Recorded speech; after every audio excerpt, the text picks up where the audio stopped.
My name is Katie Blackley. I am a digital editor and reporter with 90.5 WESA. We are the local NPR station and public radio, so we are listener supported. And it's been an interesting summer, but I'm really glad to be talking with you all. I am the main producer of our Good Question series, which is a listener-oriented, created, inspired program that we've been doing for about 3 years. It originally started in Chicago under this group called Harkin, and they would do Curious City is what it was called. And it's based on people sending in questions that they've always wondered about Pittsburgh or the city that they live in or the region where they are. And then I go out and I try to answer them for them. So we've gotten over 900 questions in the past few years. So it's impossible to answer them all because we are a small newsroom, but we do what we can, and it's been really fun. We get anything from, why is Pittsburghese a thing? Why do people say yins and nat and all that stuff? To, what used to be on my street? Why is it called this specific thing? So it's been a lot of fun. We've been able to do a few different programs around it, like engaging people back when that was a thing. And yeah, so I'm here to tell you a little bit about some of the stories that I've produced. I chose 4 for you. So in August of 2018, I decided to pursue a question about inclines. And if you've been to Pittsburgh, you're familiar with the region, we have 2 of them, and they're very popular touristy places. They are both kind of go up to the southern part of the city, the Monongahela Incline and the Duquesne Incline. And I got a bunch of questions. Sometimes we get so many questions about one specific topic that I'm like, okay, I have to do that one. Like, people are very curious about it. So I got this question about inclines. So it was Jason Ferranti, and he remembered hearing about old inclines being torn down. He was looking through some archival stuff, but he wondered, were there ever more? And the answer is yes, there were a lot of inclines in Pittsburgh. It's a very hilly topography. So I found a guy who wrote a book about the inclines, and we met up and we walked around the south side.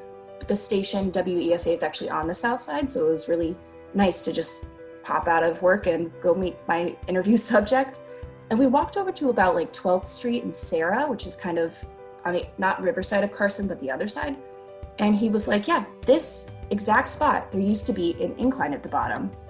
And then we started talking about the other inclines. And so there really were a bunch of them that went up to the south side, because it's a more hilly area if you've ever seen that region. The south side and just the South Hills in general. But there are also some on the north side. There was one that went up to what's kind of like Fine View, Troy Hill area now. And that one was cool because it was actually curved a little bit, and that hadn't been done before. This is all like state-of-the-art technology back when these were put in.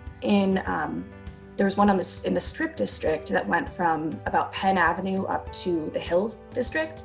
And the Hill used to be kind of like it had a traditionally Jewish population and of course a Black population. So they would take produce, and this was a really, really big incline on Penn Avenue. They would take produce and they would put it all on the incline and take it all the way up. And it was so big, but they wouldn't be able to get food up to their grocery stores without that. So this was really an entrepreneurial kind of thing. The engineers were trying all these new things, and they were, making these inclines everywhere. And then people started getting cars, and then people didn't really need the inclines anymore because they also had trolleys and buses and things like that. So gradually they were all kind of torn down, except for those 2. But the Monongahela Incline is actually the first and the oldest, obviously. So it's still there, and that's really cool.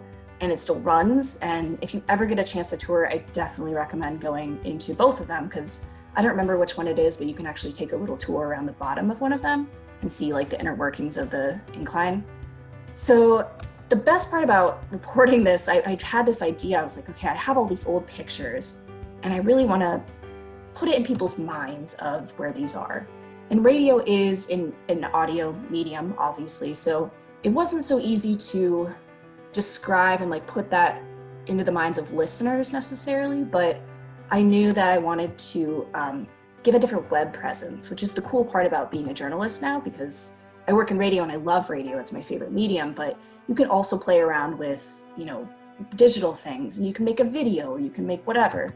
So I did a kind of slide back and forth picture of where the inclines used to be and what it looks like now. So I took my buddy and we drove all around the city for like a whole day, just looking to see if we could get that exact same shot almost. And I think it worked pretty well. Some of the historic images are like from actually on the incline, so it's just impossible to do, but you can get an idea of like where they used to be. So it's pretty neat. The one I think that stands the most is the Knoxville incline. The upper station is right at the intersection of Arlington and East Warrington Avenues in Allentown. And it's almost like if you look at the picture, there's like a Dairy Mart where the top of the incline used to be. And even like the curb of the sidewalk is almost the same. So it's pretty cool. And that was a fun story, and people seemed to engage with it and had memories of it too, because some of these didn't get torn down until like maybe their grandparents were growing up or their parents even remember it. So people have a lot of memories. And Pittsburgh's great for that reason too, because just everybody has a story. Everybody's, grandfather was a coal miner or something like that. So there's this shared experience and also a lot of curiosity. So thank you so much for listening to me. Keep being curious and listen to the station and learn about the city.